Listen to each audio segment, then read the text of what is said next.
Today we're doing something, you can either cook it freshly or use some leftovers. If you've made a pasta and had meatballs and spaghetti or something and made the sauce, or even jars of sauce you can use. This dish is called pasta forno. It's an Italian dish or an Italian inspired. It means oven pasta or pasta in the oven. Acca in Australian, pasta bake. The sausage is actually Italian mild sausage. If you like it a bit spicier, go for it. Just chop it up. You know, you can do it whichever way you want, just like that, or even diagonally. Don't try to do it too big because as you take a bite it will just make a mess in your mouth or all over your clothes. So that's the sausages done. I usually work it to one sausage per person. And these are hard boiled and peeled. If you've got one of these gadgets, they're brilliant because you get evenly sliced. You know, the sizes are the same.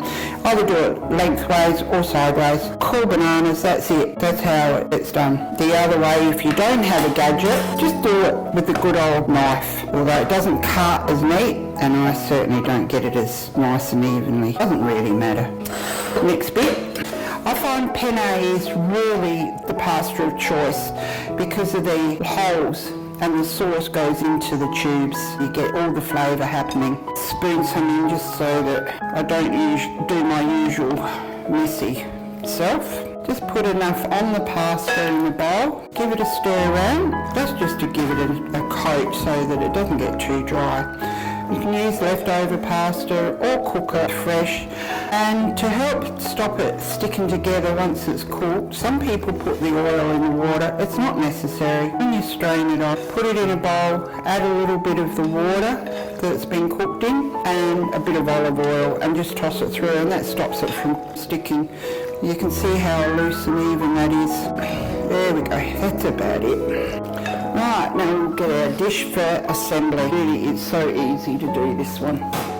Okay, just get some of your pasta, put it in the bottom of the dish. I'm actually doing 2 dishes today, but I'll just demonstrate on the one. Now, we're going to put some of our googie.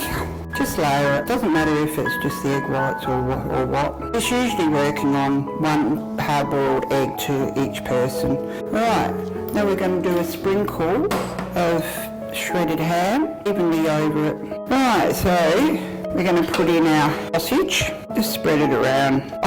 If I've been in a hurry and not in the mood for layering, I have actually done it all in a bowl, tipped it all in and like mixed it up, put it in the dish and then topped it with a bit of extra sauce and that's fine. It turns out the same and actually the ham and the sausage and the egg mixes in more with it, so there's no fights over who got more pieces of sausage or not. And just a light, now this is a mixture of Tasty and mozzarella cheese. Okay, so in goes another bit of pasta. As I said, I am doing another one, so some more egg. If you don't like eggs or you've got an allergy to them, leave them out. Doesn't really matter. Just adds to texture and flavour. And also it's an added protein. Willy-nilly, however you like it. This is great if you make it and like fresh and then put it in the freezer. But don't bake it before you freeze it, otherwise it won't be as nice. Just make sure you put plenty of sauce on the top. Right, so that's what we're doing here. Just going to spread some extra sauce over. Try to get it to the edges, but once the heat gets to it, it will start to spread. How easy is this? If you're having a barbecue, grab some extra sausages and cook them up, and then do this the next day or whenever you want. Top it with cheese. Personally love heaps of cheese, so go for it. Any amount you like. I find if you put too much in there, it gets a little bit overpowering and the flavours start fighting each other. Believe it or not, that's it. How easy is that? And it's really yummy and it's very filling. So it'll feed more than 4 people, this recipe. So now we shall take it over, put it in the oven, which has been preheated to 180. In we go, into the centre. I've put the dish on a baking tray only because this dish doesn't have handles just to make it a little bit easier to get in and out the oven. So we're just going to put that in, depending on your oven, what it's like. This is set to 180. All you need to do is make sure everything's warmed through nicely, just to your temperature, and the cheese is melty yummy. As I said before, if you want to, you can just mix everything in together. So that's what we're doing with the leftovers. The dish that I'm putting it into is a bit big, but there's the eggs, sausages. You guys out there would probably prefer doing it this way. Ham, gently stir it around so you don't break up the egg too much. So just give it a stir. And the reason why I use a spatula is you can do a very gentle stir with it and mix. Spoons sometimes tend to cut through. In we go. Spread it out, get rid of this bowl, spread, spread, spread. As you can see, it's not very deep, there wasn't very much pasta left. Generous on the sauce on this one. And if you want a little bit extra cheesiness, in the mix, I didn't do it just then. I'd rather have a thicker coating on the top. You can add the cheese in before you mix it up.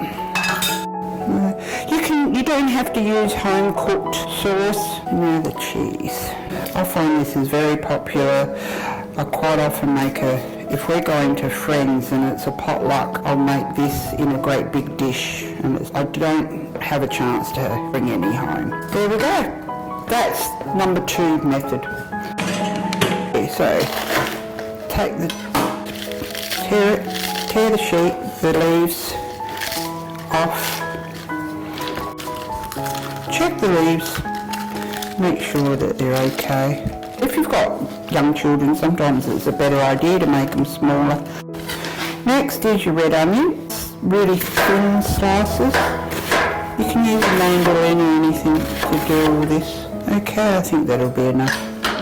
You don't need a great lot. Just make sure you break up each piece so that you get the singles.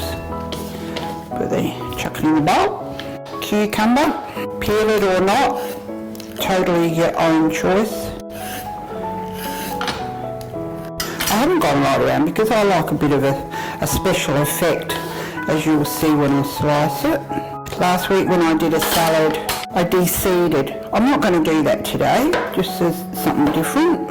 So as you can see, when you cut it, you get the light green and the dark green. It does add to the colour mix of the salad. So many salads you can make with cucumber. Delicious, so refreshing, even in the winter. Tomatoes. Just got a few little cherry tomatoes that I found in the fridge. I might cut them in 4s today. Mostly I either leave them whole or only cut them in half.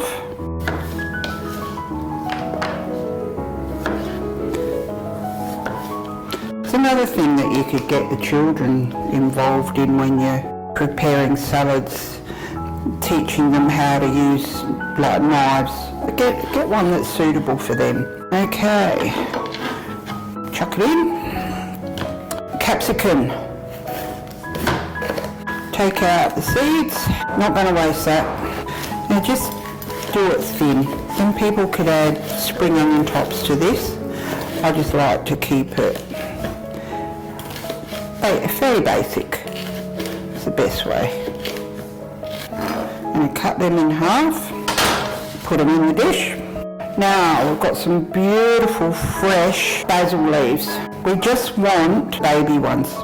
This makes your salad so fresh. The smaller the better. Once again, don't go crazy too many because it can take away the flavours of everything else. If you have lots of tomato in your salad, nothing goes better with tomato than basil. Quite often if I don't use the big leaves, I actually take them off the stem, put them in Glad wrap or a bag and freeze them for when I'm making like pasta sauce. I always use fresh herbs when I'm making pasta sauce. The hands come into it. Just give it a gentle mix up. Just toss it. You can add at the last minute a nice Italian dressing. I was going to make one and demonstrate how to do it, but unfortunately didn't have a couple of the ingredients that I really wanted. So when I serve it, I'll be serving it with a variety of dressings that we've got, being Italian, balsamic, just an ordinary vinaigrette. Any dressing goes well, even mayonnaise you can put with it. So okay, that's it. In about 10 minutes we will be plating up. Yum yum. Okay. Oh, delicious. Put it up.